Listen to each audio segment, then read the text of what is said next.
So I want to welcome everyone tonight to our Menschwork webinar, Jewish Social Justice. We have webinars every other month, and the topics come from all different directions.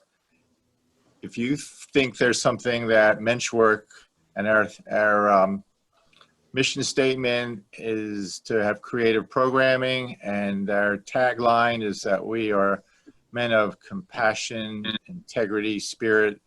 Anything that fits in with that, we would consider putting it on. So on our website, menschwork.org, there's actually a formal way of making a suggestion for a webinar, so you're welcome to do that. While you're on our website, why not look at our JMR 29 if you haven't signed up? And we're having that November 13th and 14th. And so that should be very exciting. A lot of good energy going into that. Now, the way we picked Jewish social justice is not perfectly clear. It does fit our mission, but really we wanted to feature Rabbi Mordechai Liebling, who I'll introduce in a minute. I know him the best because he helped facilitate the transition from JMR, which is a group of guys that met for many years, into a 501c3 group called Menschwork.org. And he's an excellent facilitator that take a weekend to really get into what we're trying to do. And so he did that for a couple of years and continues to be a guiding spirit in our goals and missions. So we have to give him credit for that. And he published a paper, and it was online. Hopefully some of you read it. And if you haven't, you're still not too late to read his article about teaching rabbis at the Reconstructionist College about social justice. So he has a time frame this evening, and he can speak on whatever he likes, but he may cover that, or he may cover some other things. After he finishes his talk, it'll be opportunity for men to take a moment or two to answer two questions. And I'll tell you what the two questions so you can think about it in the next 20 minutes. The first question is, do you have some personal truth in your life that speaks to you as related to Jewish social justice? And second, do you have maybe a question in your life on this topic? Could be one or both that will divide up that you have a minute to speak with. I'll give you an answer for myself. So what truth have I learned? When I was a younger person, to me, Jewish social justice meant, it just made sense that if you look at the word for responsibility, acharot, that what happens after your actions, that if you have social needs and you don't deal with them, they only get worse. So it just makes sense to be proactive because you'll pay now or you pay a lot more later. So that sort of was a motivating thing when I was younger. And now that I've gotten older, it's less pragmatic. It's more about, the other. And it's another root from the word acharut, the other. And to me, that's what motivates me to feel like there should be Jewish social justice, because we are all connected.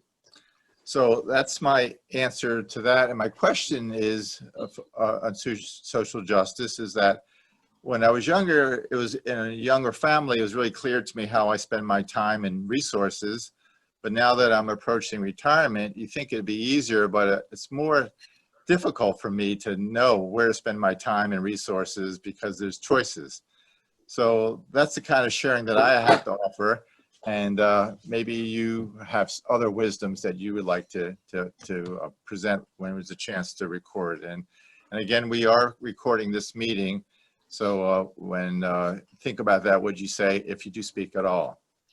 So I want to introduce Rabbi Liebling, who, as I mentioned, is a longtime teacher at the Reconstructionist Rabbinical College and was one of the creators of the Department of Social Justice at that college.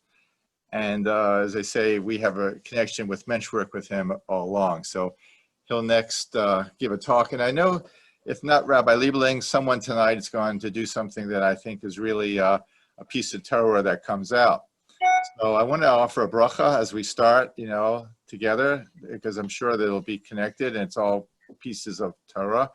And that's the bracha for study of Torah. Baruch atah Adonai Eloheinu melech haolam asher kishanu mitzvosav la'asok b'divrei Torah. And Rabbi Liebling, it's all yours.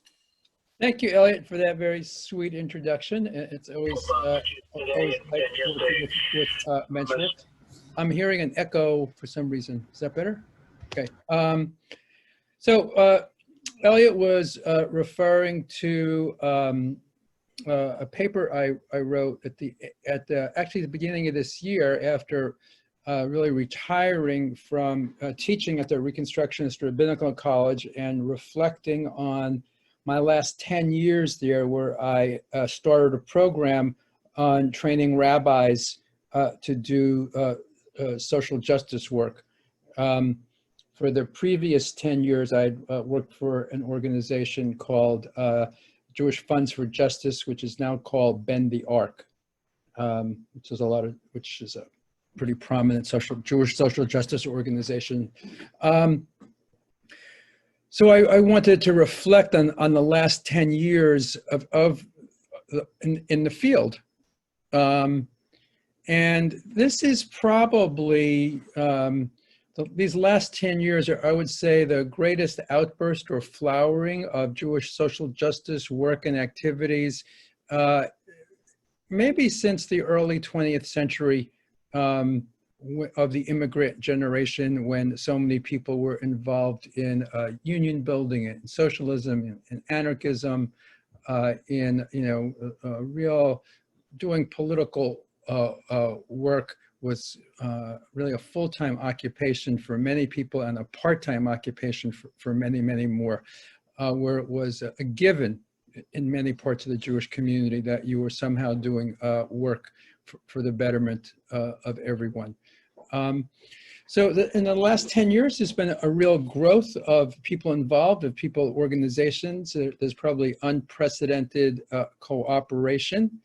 And there are, serious tensions, and blind spots. A lot of tensions about Israel and Palestine, and, struggles about these days around racism within the Jewish community and patriarchy and transphobia and all of those things that the rest of the world has to deal with, we have to deal with as well as dealing with the issues of the environment. And unfortunately, we are probably right now facing the greatest danger to democracy in our lifetimes. That the United States has perhaps the greatest level of income inequality that it's had, certainly since the 1920s, and maybe even greater than that.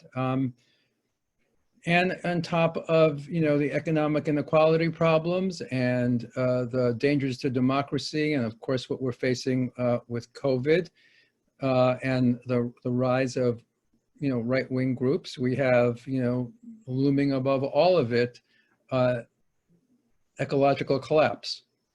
And one of the things that we know about ecological collapse is that poor people and people of color will be affected the most, and will certainly suffer the most from it. So all of our patterns of racism and inequality will just be magnified, and all of our lives are endangered by it. So we are living at a precarious moment. Some of you might have heard of the doomsday clock by the Bulletin of Atomic Scientists, and in January they moved the doomsday clock closer to midnight, saying we're closer to catastrophe than any time since 1947, which is when they were mostly focused, almost entirely focused, on the dangers of atomic war.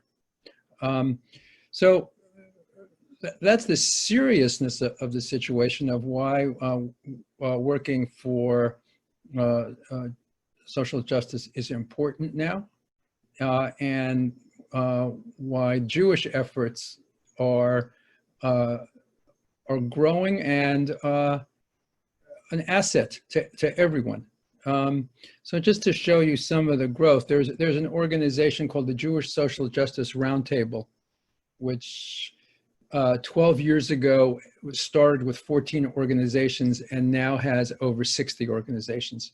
And most of those organizations didn't exist 12 years ago. And, most of those, organizations are run by Gen Xers and staffed by millennials. So it's really a whole new generation of activists. I think actually when I thought about it that maybe it might make sense for Menschworks at some point to join the Jewish Social Justice Roundtable. There are no men's organizations, in there. Be interesting perspective. So when I started this program to train rabbis in social justice work about 10 years ago, I spent a few months talking to organizers out in the field, to rabbis, to activists. And, the advice I got was, don't train prophets, train organizers. And make sure that they are deeply committed both to justice and to Judaism, and really understand their own personal connection between justice and Judaism. So, the work I did a lot with rabbinical students was really help them uncover their purpose, with the idea that each of us comes into the world with a purpose, and part of our life's work is discovering that purpose and then living it. So that was in part the work I did with students. And the big difference of social justice in the last 10 years than it had been prior, and I've been an activist for about 50 years and started working in the Jewish community, really doing activism in the late 70s. And there has never been a time as today where there is such a fusion of spirituality, Jewish learning, Jewish text, Jewish values, and the social justice work. Earlier, the Judaism was, a direction, perhaps, and a general ethic of doing social justice work. But the generation doing work now really tries to deeply root their social justice work in Jewish knowledge and having a spiritual practice, and trying to say there is no split between between a spiritual practice and doing social justice work, that the work has to be done with an attitude, with a certain sense of spirit, with an idea of that all human beings are connected to each other, with a sense of holiness. And I think one of the advantages of trying to do that social justice work with a greater sense of holiness is people perhaps having a better check on their egos, and approaching the work as if this was holy work, and with that attitude, so treating each other better, and a little less quick to assert egos, and to willingness to take a step back, and willingness to listen. So that spiritual perspective has made the work more menschlich in many ways. That there has been a change, I would say, certainly in the last 20 years, but especially in the last 10 years. And the Jewish social justice movement certainly has been affected by outside events, such as in Ferguson, Missouri, or the white nationalist march in Charlottesville, or the Trump election, the Me Too movement. So, the rise of Black Lives Matter since Ferguson, raised everybody's consciousness.